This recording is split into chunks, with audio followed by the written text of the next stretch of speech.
Assalamualaikum warahmatullahi wabarakatuh. Baik anak solih, hari ini kita sudah masuk di tema 3, subtema 3, pendamping pembelajaran 2, 3, dan 4.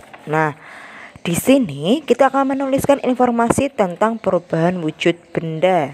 Nah, pertama, di halaman 54, anak-anak bisa menyimak teks yang berjudul Agar-agar si manis yang menyehatkan. Nah, Ustazah baca secara singkat atau secara ringkas. Jadi, agar-agar ini yang kita sering makan ini terbuat dari rumput laut. Awalnya agar-agar ini dijual dalam bentuk bubuk dicampur dengan air sehingga menjadi cair. Nah, cairan ini kemudian diaduk-aduk sampai mendidih. Kemudian setelah itu ditempatkan dalam wadah. Nah, setelah ditempatkan dalam wadah, agar-agar ini akan mengeras atau membeku atau memadat. Nah, itu namanya membeku.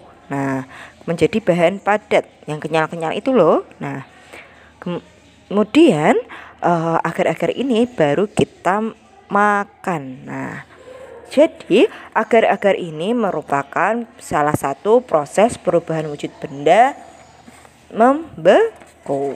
Nah, selanjutnya teks di halaman 56 berjudul Batako yang Kuat.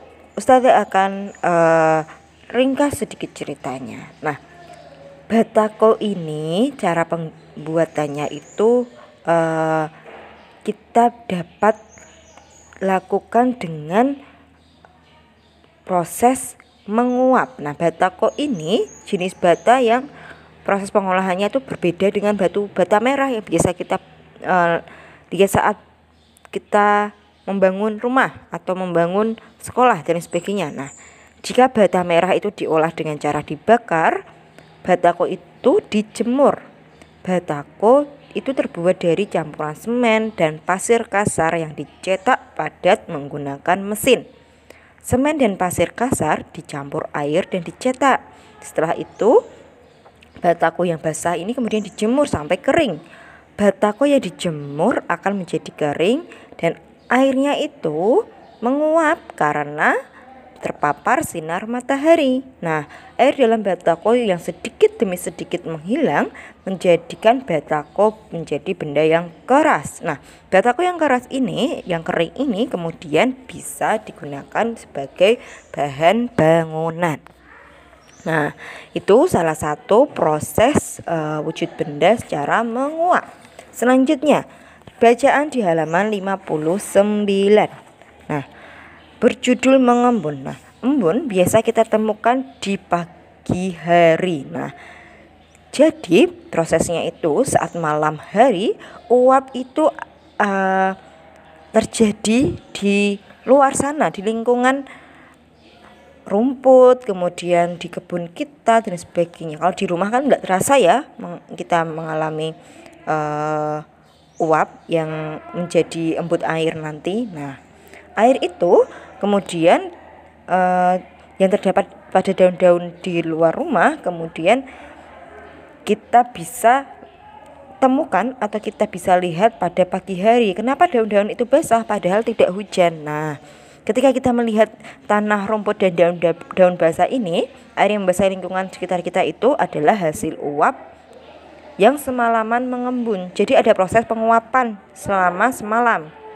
Nah, perubahan wujud gas menjadi cair. Jadi uap ini awalnya itu dari gas, kemudian menjadi cair. Nah, itu dinamakan mengembun. Nah, bisa kita juga temukan pada gelas yang kita isi air es, ada uapnya gitu loh. Nah, uap itu kemudian ada airnya. Nah, itu namanya mengembun. Pokoknya benda padat atau benda gas kemudian kok ada air-airnya. Nah, itu namanya mengembun.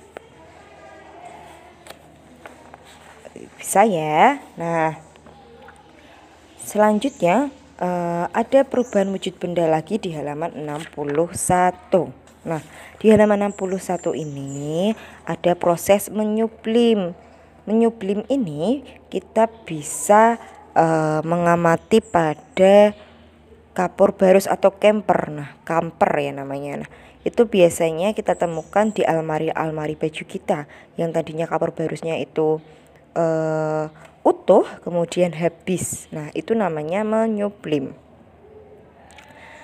Nah, kemudian menyublim juga bisa kita temukan pada es yang kemudian kita diamkan.